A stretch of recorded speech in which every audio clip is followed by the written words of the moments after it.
So we are, please correct me if I'm wrong, but I believe we are going to pick up in chapter 4, verse 9 of Romans. So we talked about at the end of last week, we talked about verses 1 to 8 of chapter 4. And so we're gonna pick up kind of midway in to chapter 4 here. And I'll read it. Y'all ask me questions. I've got some notes. We'll definitely talk about those, and we'll see how far we get. I bet we can make it to chapter 5. Being optimistic. Love it. Huh? Optimistic, you know.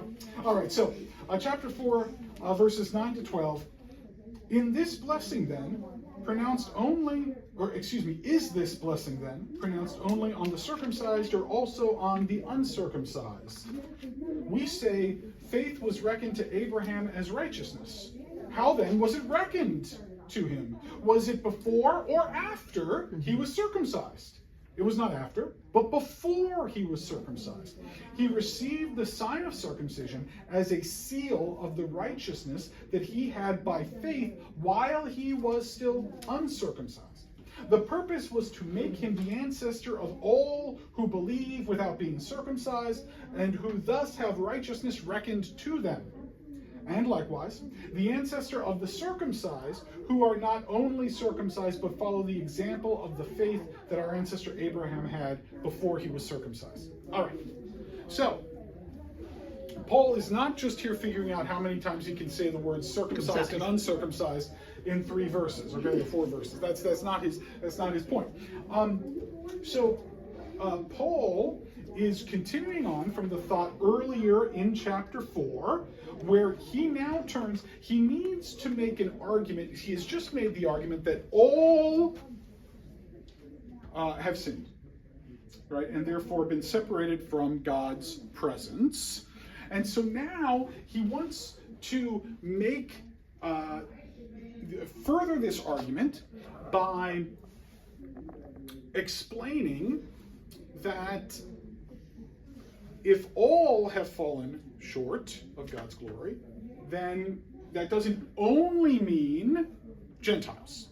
It means Jews, right? And so he goes back to the one who is the progenitor of the Hebrew people, and who is the first to receive the blessing.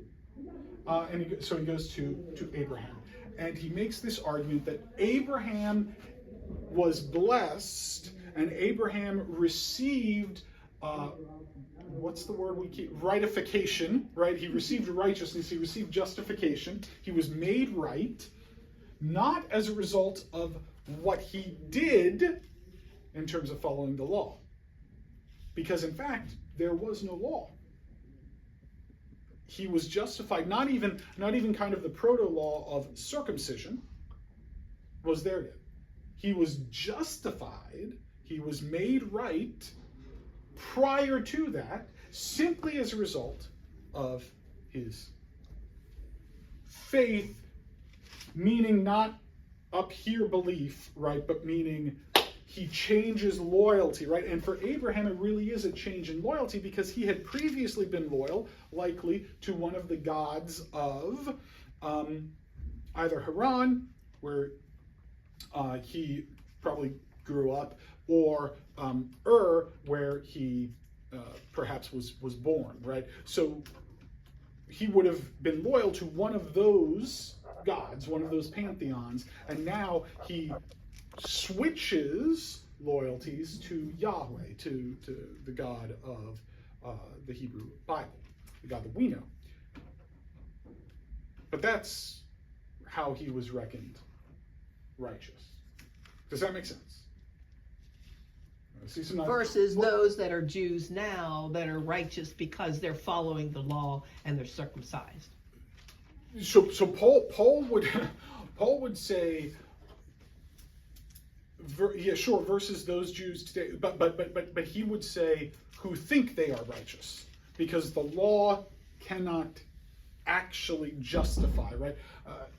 Abraham was proof. And Abraham's proof because he's justified prior to the law, right? See, because the law didn't exist, therefore you can be justified. That his whole point here is you can be justified apart from the law. That's what he has to He drive wants to home. answer the question, why the law then? Yes. Well, I mean, just because like that's the natural question in my head. Well, then why the law? What did you even need it all for then? Oh, yeah, and he's going to get there. I know. Yes. I can understand why though. He wants. Yes, right. First he goes to Abraham, right, and then he's going to, again, in this diatribe Abraham style, was right, where he justified asks by the the question, law. right, yes, yep, absolutely 100% correct, yes, yes. Right, not after, but before. Oh, then he says this thing, right? The purpose was to make him, meaning Abraham, the ancestor of all who believe without being circumcised. Now, this is actually a stunning statement because, you know, Paul's logic basically moves from Abraham's trust or allegiance in God, right, to circumcision as a sign of that trust. But then it says, oh, and actually this whole point, the whole point of this was to make Abraham the ancestor of all who believe without being circumcised. In other words, Abraham becomes the ancestor or the progenitor not only of Israel, but of all of those who believe, all of those who switch their allegiance to God. This is why Christians, you know that Sunday school song, Father Abraham, right? And then his son. I am one of them, and so are you, right? You're not Jewish, right? I mean, unless you are, but Yeah, most right, people we're who not. sing that song, right, are not Jewish. Mm-hmm. Well, that's the whole. That's right here, right? You're not. Abraham is the progenitor of not only the Hebrew people, but in fact all of the faith/allegiance shaped people. Did the Jew, like, because I know that Gentiles could become non-Jewish believers, but they had to be like, Yes. circumcised and stuff. Like, Sure. did they view that Abraham as their ancestor then? If they no, so there was No. not any sort of No. precedent for. No. So This what is just Mandy's like- referring to is there are Gentile God-fearers, they were called, during this time, who would be associated with the synagogue, and there were kind of levels that you could go through, like, oh, I'm curious, oh, I'm going to keep kosher, right, and then ultimately up to and including, I'm going to be circumcised. But even then, that didn't make you Jewish, right? You were still kind of, you were about as good as a Gentile could get, but you still weren't Jewish, right? Like that was kind of the vibe. But a lot, we know historically speaking, a lot of the earliest Christians were drawn from the ranks of those Gentiles who would have been considered God-fearers. So, but they were not, to my knowledge, they were not considered Jews. There's no Even spiritually, like metaphorically, I have not read everything, right, about them, but nothing that I've read would indicate that was the case. Mm-hmm. Yeah. Other questions or thoughts on those verses 9 to 12, chapter 4? All right, we can always come back if you get another question. Verses 13 to 17 of chapter 4.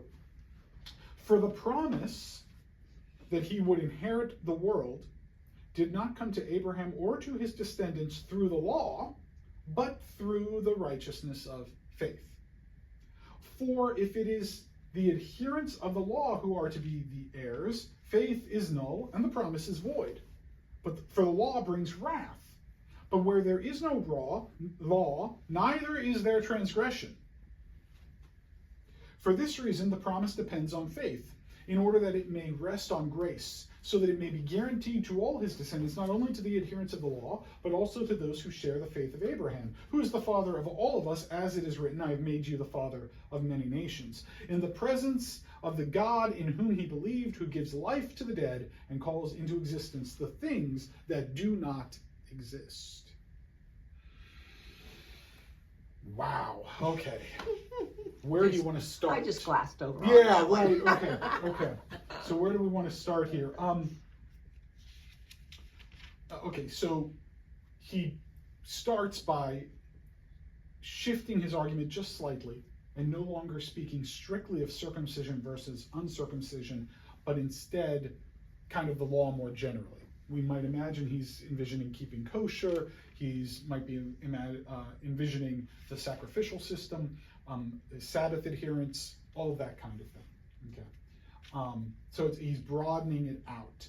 But again, he says, look, Abraham was given the blessing that he would be the inheritor of the world prior to any of that stuff. So the blessing, Abraham's righteousness, does not rest on the law. That's his point in the early verses.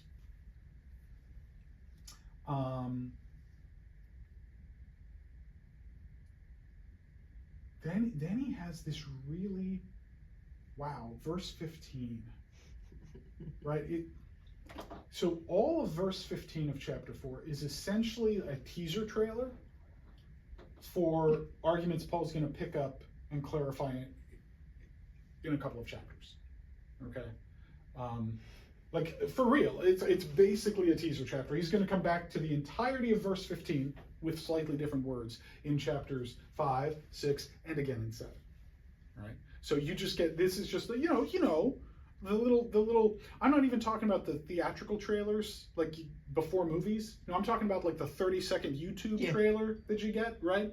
It's like, hey, Avengers, Doomsday, Summer 2026. Right? It's like that. Right? And that's it. That's basically what Paul has given us here. Right?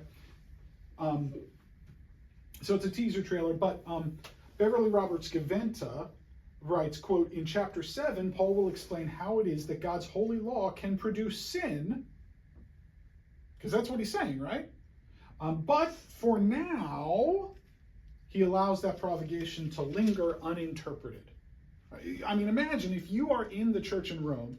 This is made up of Jewish believers and Gentile believers, and Priscilla has shown up with Paul's letter, and she opens the scroll and she starts reading, and after however long, right, 20 minutes or whatever of reading, she gets to 4:15 and she says, for the law brings wrath, but where there is no law, neither is there transgression. What? It's almost like, oh, well then we've cracked the code. Get rid of the law, and there's no sin. We'll just solve it that way. The only way we can keep from breaking the law is not to break in. Yeah, right. Well, right? We just won't have a law, right? What about in Germany? Right. There's no speed There's limit. no speed You can't limit. speed. That's right. You can't speed because there's no speed limit, right? So yeah, sure, exactly. It's that kind of. Now Paul is going to say later, that's not what I meant. Right? That's not what I meant. But for now, this kind of just lingers here as if he is just thrown down like this massive, like, ticking time bomb in the middle of the room, right? And you can almost, Priscilla just reads it, and then she just goes on, right? Because, I mean, she's, and you can almost, every hand in the room must have shot up. Wait, can you go back and read that? Like, Wait, hold on, right? I mean, because, again, this is a very provocative statement that Paul is making. It's perfectly logical, right? It is a logically consistent statement. But it's provocative. It's provocative. Where there is no law, neither is there transgression. Makes sense. It makes perfect sense. Yeah, sure. Right? If God had never said to Adam and Eve, don't eat from that tree, then there would have been no transgression. Right? So, which there's a huge like body of literature that's actually like philosophy, like Christian philosophy of like legal theory and like penal code stuff, right? That wrestles with this verse, right? And interestingly, there's some medieval stuff that wrestles with it because they're like, hey, kings want to make laws, right? And as soon as the king makes the law, then it's wrong, right? And they can make laws about things that aren't in Scripture, right? And so suddenly, well, it's wrong, right? It's a transgression to, I don't know, make an effigy of the king and burn it in the square because you don't like the king, right? The king doesn't like that, right? So now it's a transgression. You go to jail. Bible doesn't say anything about it, right? And so they're wrestling with like the fact that speed limit, right? Like they're, I mean, sure, it's about safety, right? But it's only a transgression because there's nothing inherent that says going 65 miles an hour in this physical space is somehow more evil than going 50 miles an hour, right? You know, so there's a whole corpus of like You get the same ticket. legal stuff. Do You get the same ticket. Well, you know, Well, maybe not. you know. Speeding and there's reckless driving. Right, yeah, I was gonna say, there's two different, like, we have levels, right? But again, the point is just to say it is logically consistent that if there's no law, then there's no transgression, right? My children will often point this out. Well, you didn't tell me I couldn't, Oh, yeah. They Right. get it. They get right? it. Well, Dad, you didn't give us the rule, therefore there's no transgression. But I feel like you actually knew this anyway, right? Should But, have known. well, and isn't that what Paul says back in chapter 1, right? You should have known to worship God because of what is apparent in creation. So, but again, we can't answer the question now because Paul doesn't. We get stuck sometimes on that one verse. And we Of kind of verse base, 15? yeah. Yes, Then yes. we base our whole Yes. theological perspective Yes. on one verse. Always have to be careful with that. Yeah. Yes, yeah. Gary, did you have a? I was just thinking something we always did in our youth was we justified some silly thing, but there's no law against that. Yes, and that exact reason, right, is why you have some towns that still have really weird, oddly specific laws on the books. Like, you cannot walk backward and spit on a Sunday. And it's like, what circumstances gave rise to this bit of the city code? And yet, you know, there was something that someone at some point did and said, well, there's no law against it, right? And so then someone said, well, maybe there should be a law against it, and they made what we today look at as kind of just a ridiculous law, right? And you can find all kinds of codes like that. Again, we don't want to get lost in the weeds there, but we have to acknowledge what Paul has said is provocative. It has implications. He's going to return to that thought. Right. But in the very next verse, he does kind of clarify slightly, right? He says, for this reason, the promise depends on faith, right? That is, again, not like checking off a list of what I believe faith, but like trust, loyalty.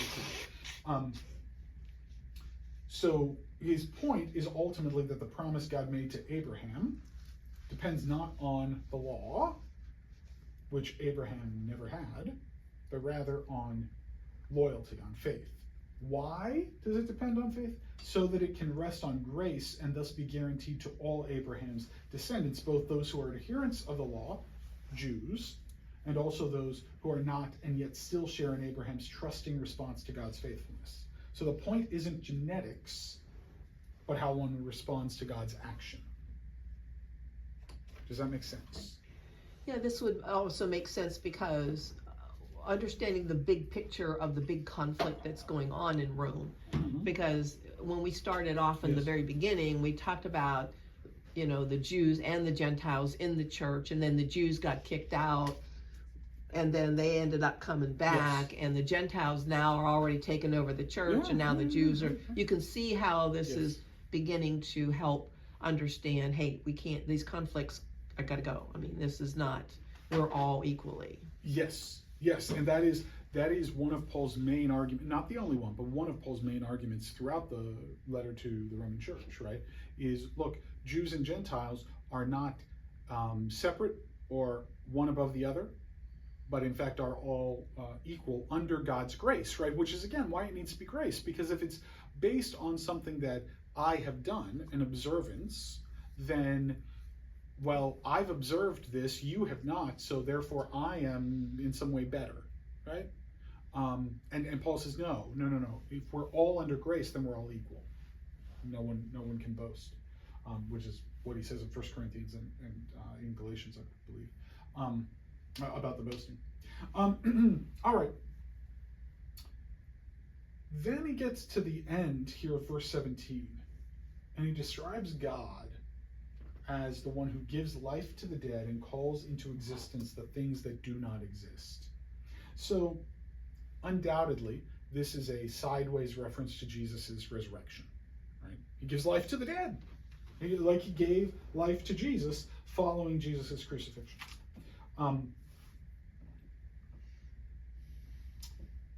I think something that's important to remember here is sometimes we forget in our discussions about God that God is the God of possibility.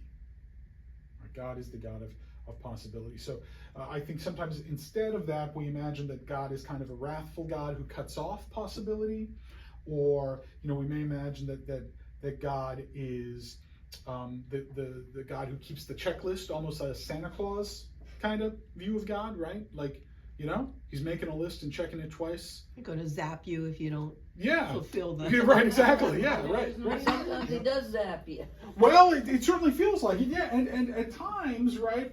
I mean, and Paul's going to talk about wrath, right? We're going to get to wrath, certainly, because it's not that it's absent, right? But God's primary identity throughout Scripture is as the God of possibility, right? The God who makes a way, the God who sees. And God is given these titles by people in the book of Genesis, right? It's interesting. So back in Genesis, of course, the human beings are given the responsibility to name the animals. But what's interesting is then after we get out of the Garden of Eden, human beings are constantly naming God. Right? We never actually see a human being name an animal in the Genesis narratives, but we see human beings time and time again name God. Right? They keep giving God names. You're the God who sees. You're the God who was present. You're the God who delivers. You're the God who... And this kind of continues throughout much of... every time God does something and human beings respond to God's action, they often respond by giving God a new name. That kind of peters out a little bit as you get further into the Hebrew Bible. He's gotten a lot of names by that point, and so they're just reusing ones that other people have given him earlier in the stories. But there is this tendency to name God, and it's an interesting kind of thing that human beings are given the responsibility of naming animals and end up naming God. But anyway, yeah. So God is a God of possibility.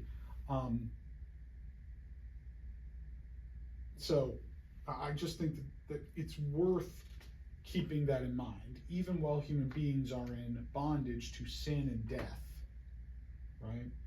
God looks into this situation and does not leave us alone.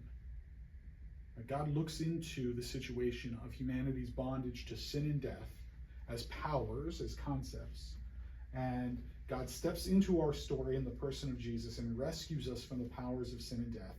And God is the one who looks at impossibility and makes something possible. And I just think if we could have that view of God,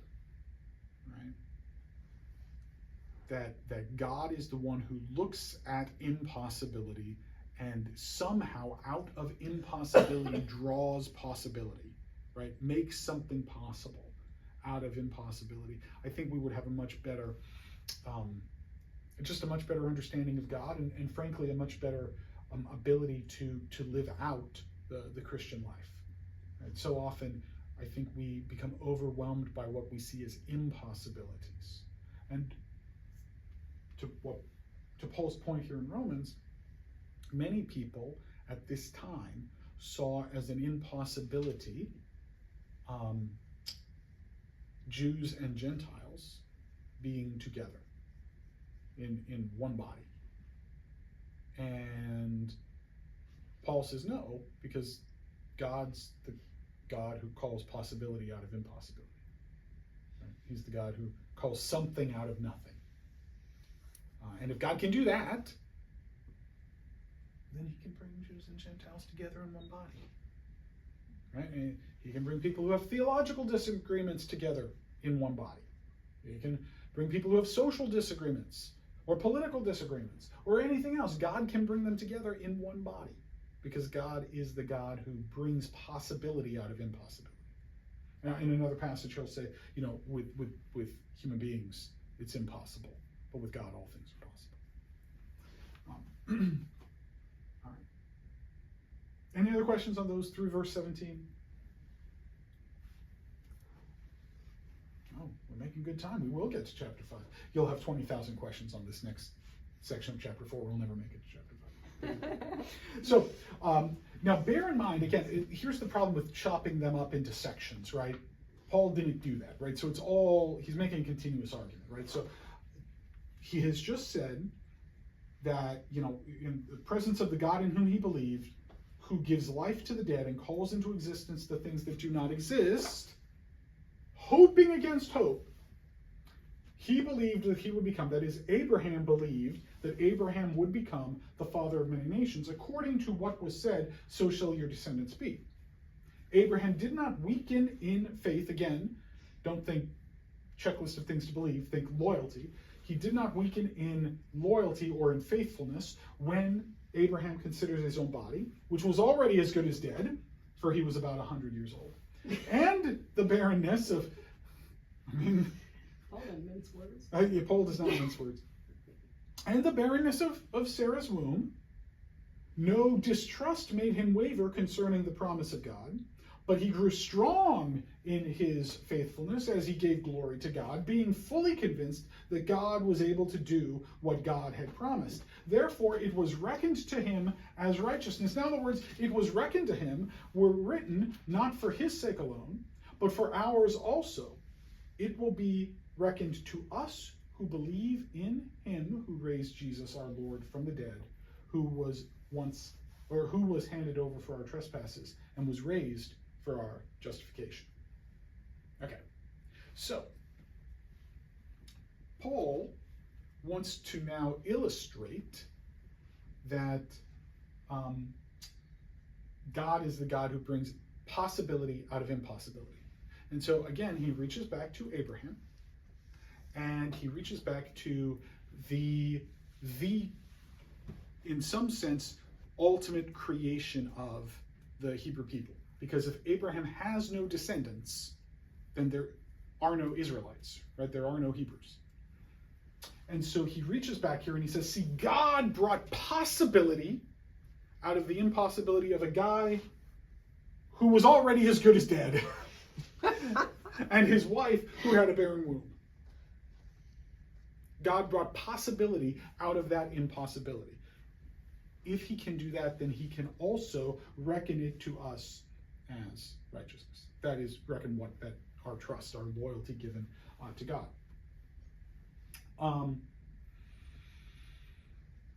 But let's talk about what Paul says in verse 19. It says, he did not weaken in faithfulness or in faith and trust when he considered his own body, which was already as good as dead, and the barrenness of Sarah's womb. Now,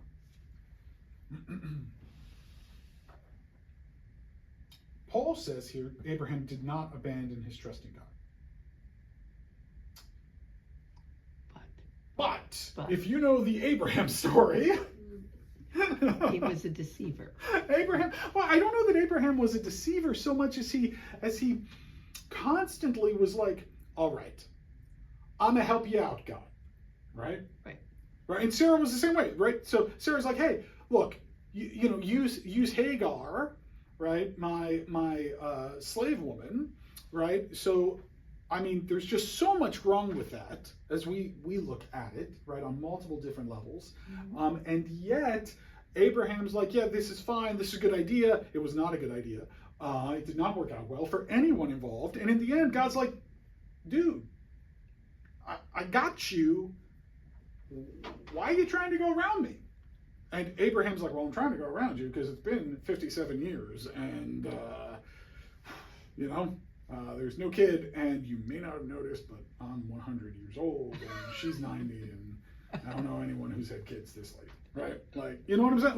Like there are good reasons for Abraham, and yet God's like, chill, bro. That's what my son says to me. Sounds like me like he doubted. Well, it does sound like he doubted, right? It sounds exactly like Abraham doubted. And he passed his wife off as the sister. He passes his wife off as his sister at one point. God shows up and he's like, hey, I'm gonna give you a kid by this time next year, right? Sarah's gonna have a child. And Sarah's there and she laughs, right? And God's like, yo, why are you laughing? Right? Like, I mean, this is So Paul he's passing over a lot of the details of the story to get he did not weaken in his faith, and no distrust made him waver concerning the promise of God. Whoops. So now to some extent, obviously the end result, right? And bear in mind that once Sarah has the child, when then God says, take your son on this, little coming of age journey, right? Abraham at no point loses trust that God will provide, right? Sounds amazing. He learns, yes. There's some sense in which Abraham has learned, right? And if you read the birth narratives for Isaac, and then the very next story, of course, is, okay, you've just had this child of promise. Now take him on this journey. And we, because we know the story, interpret this as child sacrifice. There's really no indication that Abraham interprets it that way in the passage, right? Abraham just goes, and he is convinced. Every time Isaac asks, he's like, God will provide. He's like, Isaac's like, Dad, I notice we don't have a sheep, right? What are we going to sacrifice? And we as the reader, we're going, oh, they're going to say, he's sacrificed, run away, Isaac, right? He's going to sacrifice you, right? That's what's going on here. And Abraham's like, no, God's going to provide, right? God's going to, out of impossibility, possibility. So, But he tied him up, so, Well, he does, at the end, right? At the end, he does bind Isaac, right? Which is this really fascinating thing, right? And he's even raising the knife. Yes. Right? And yet every indication we have is Abraham thinks God's going to provide. And see, he's proven right. So there's something going on there, right? There's something going on there. Paul doesn't go into all of that. He just wants, he needs Abraham to not have wavered in faith. So he says Abraham didn't waver in faith. You could argue that point if you go back to the Genesis narrative. We should go talk to Paul. I intend to have a conversation with Paul about many of his interpretations of the Hebrew Bible when I have the opportunity. He and I think, will have very long conversations. And I might still think he's wrong in the end, but I don't think he's wrong here, to be clear, right? It's just he is glossing over some details, right? It's like when your kid comes and tells you something, but they like gloss over the details, right? And you're like, is that how it went down? Right? And you're like, I feel like I'm missing parts of this story, right? And the kid's like, yeah, no, I told you everything, right? No, they didn't tell you everything, right? They made themselves maybe look a little better. Right? Or is it like you look at someone's total life, Sure. all right, and you don't want to Sure. focus on my teenage years for sure, because I was a pretty big jerk back then. Yes, absolutely. Yes, But the for totality sure. of my However, life. Abraham was 100 and as good as dead when he totally was like, I'm gonna do this my own way, God. Right? So But they knew that. they did. Oh yeah, I mean, it's not no like one, they none didn't of know the story. Paul is not. So Let's be clear. Paul is not deceiving anyone here, right? Right, they He's know. just glossing over, right? He's just glossing over. So- In the end, yes, Abraham. yes. What he's saying is, in the end, finally, Abraham pulled it together. Yes. But also, kind of, if you know the story, it also kind of makes Paul's point for him, right? Because Abraham's actions are not responsible for him being reckoned righteous. Because if that was what got you reckoned righteous, Abraham fails. Paul doesn't say that. Probably because he didn't want to cause a riot, which he has been known to do with things he says from time to time. And so part of his point here, I think, in glossing over it, is to say, hey, you all know what he did. You all know. It was still reckoned to him as righteousness. Obviously not his actions, because his actions fail the test. But his loyalty to God, his faithfulness to God, passes the test. It's the same thing with David. David, the King David, horrible guy, right? I mean, a bum, right? And yet somehow a man after God's own heart. How is this possible? Because he maintains his loyalty. It's about the only thing David does right. But he is steadfastly loyal to Yahweh. Doesn't worship other gods, right? He messes up in a whole other ton of ways, right? Including murder and deceit and massive amounts of like unethical conduct. And yet, right? Because he maintains his faithfulness to God. Now, there's wrath for some of that, right? There's consequences to some of the decisions he makes. But we're not talking about that just right now. All right. Any other questions on? Yeah, verses 21 and 22 on. Okay, Yes. so he uses this word in my Bible, credit. Sure. Okay, so what's he mean by that? I mean, credit, okay, I'll give you credit if you want to buy this thing. Sure. Yeah, I mean. But you have to pay later. Okay, yeah, so we think of credit as you're going to give me a line of credit that I'm going to pay you back. Right. Yeah. That's not the implication here, right? Counted, reckoned, credited, but like think of it as a credited, meaning much more like a credit in a movie. Oh. They got credit for doing it, right? Got He it. didn't do anything, right? But Didn't do it. his faithfulness, his Got it. loyalty to Yahweh was credited to him as righteousness. He's in the Lamb Book of Life. Yeah, I mean that's not Paul's words, I and, know. and that has a bunch of theological connotations that maybe we don't want to bring into Paul's discussion. Okay. But yes, the idea is it was credited.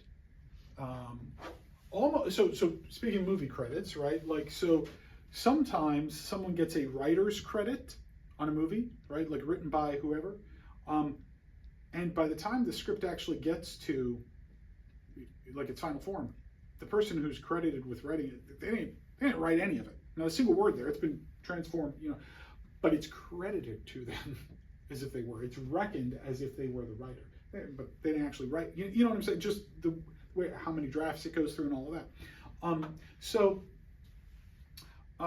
That's kind of, it's not a perfect analogy, but that's kind of what's going on here. It's Paul is saying Abraham's trust in God was reckoned to him or credited to him as if he were righteous, just, rightified, right? Mm-hmm. But in fact, he's not, right? But it was reckoned to him as if he were. You Right? got a gold star. He got a gold star, even though he didn't really deserve the gold star. How about a participation Well, award? but see, it's not. You got the gold medal, Even though you never even ran the race. right, or you stumbled like 2 steps out of the blocks, right? Like that kind of thing, right? So that's kind of what's going on. You here. tried. It's credited because of his trust, his loyalty to Yahweh, not because he actually did the stuff. Because Paul's already tried to say, and will say again, no one does the stuff, right? All right. Any other questions on the end of chapter 4 there? It's all good questions. All good questions. All right. Well, we are going to get into the first 5 verses of chapter 5. Let's see how this goes. So therefore, okay. So again, anytime you see therefore, look behind it, look before it, right? What's it there for, right? Since we are justified by faith, okay, so since we're justified by our faithfulness, our loyalty, our trust in God, we have peace with God through our Lord Jesus Christ, through whom we have obtained access to this grace in which we stand, and we boast in our hope of sharing the glory. Also remember, glory has to do with presence, right? People rejected God's glory, but now we have the hope of sharing the glory of God. And not only that, but we also boast in our afflictions, knowing that affliction produces endurance, and endurance produces character, and character produces hope. And hope does not put us to shame, because God's love has been poured into our hearts through the Holy Spirit that has been given to us. So, we're done with Abraham, Paul says. Now let's talk about us. He says, we've been justified in the same way that Abraham was justified. That's his point, right? Same way Abraham was justified, we have been justified. And now as a result of that, we have peace, right? So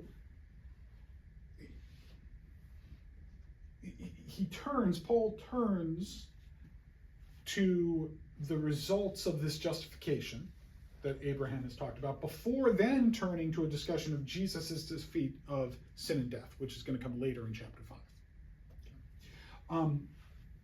So we have peace with God. That's a result of this justification, right? Of being set right, of being rightified.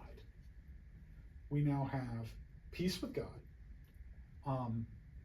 And we have obtained access to grace through Jesus. Again, grace is that gift, right? God is given a gift. We have grace. It's God's gift giving to us. Nothing that we've earned. Again, we've talked about faith before, right? It's one scholar put it like this, and I thought this was helpful. By this time, the audience is expected to understand that pistis, that's the Greek word for faith, that pistis is God's faithful action on behalf of humankind that generates human trust. So God acts and we respond in trust. That's like the cycle of faith, if you will, that we've seen over and over again in Romans. God acts. God is faithful to the promise. Human beings respond then with trust in God. So God acts, we respond, but the action is on God's part. The initiation is on God's part. And mainly, Paul's talking about Jesus. Yes. So for Paul, faith is, I think, inextricably linked to the person of Jesus, at least for believers. Obviously, for Abraham, he's before Jesus, right. but for believers, it is inextricably linked to Jesus. Yeah. Both God's action is ultimately seen in Jesus, and also the human response to God's action is a response to Jesus, is a switch of loyalties to Jesus, away from Caesar or Caesar's gods or The law. Whatever, or trust in the law. Sure, yeah. Mm-hmm. Mm-hmm.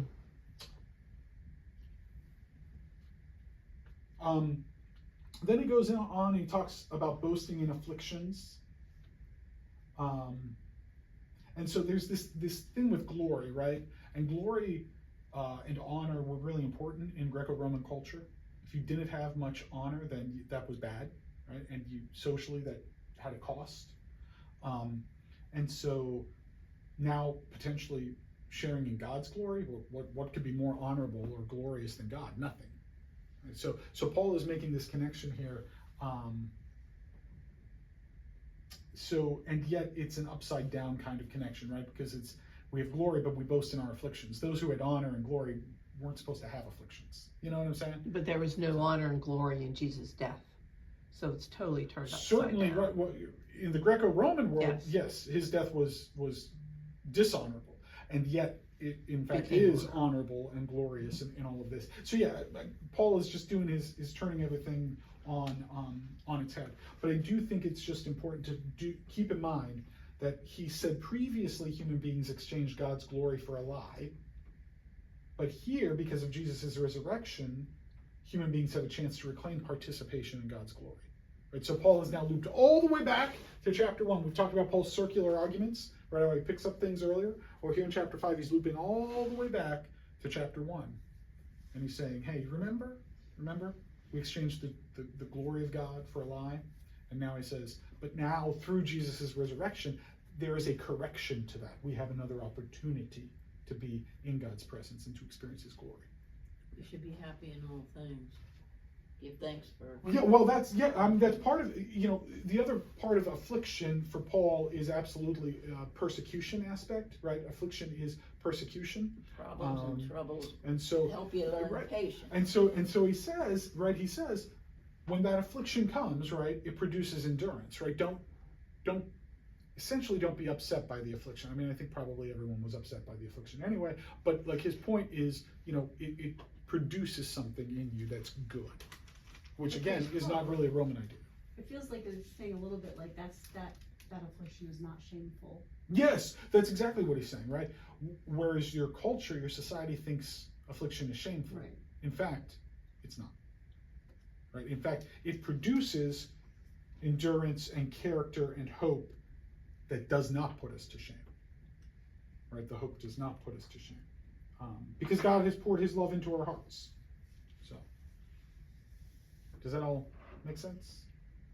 I have to leave kind of abruptly. That's okay, So, because we're gonna finish here, because by the time we get into verses 6 to 11, it's fun, but no, we have to stop there. So I'll mark my sheet so I know where to pick up next time. And then just for next time, if you want to read the rest of chapter 5, and if you get the chance to read a little bit of chapter 6, go ahead and do that. I don't know that we'll get there next week, but maybe we will. Are we not? Oh no, Because thank next you. week is Next week council, is the right? church council meeting, so we'll meet again in 2 weeks. Yes. Yep. Thank you, Mandy. Yes.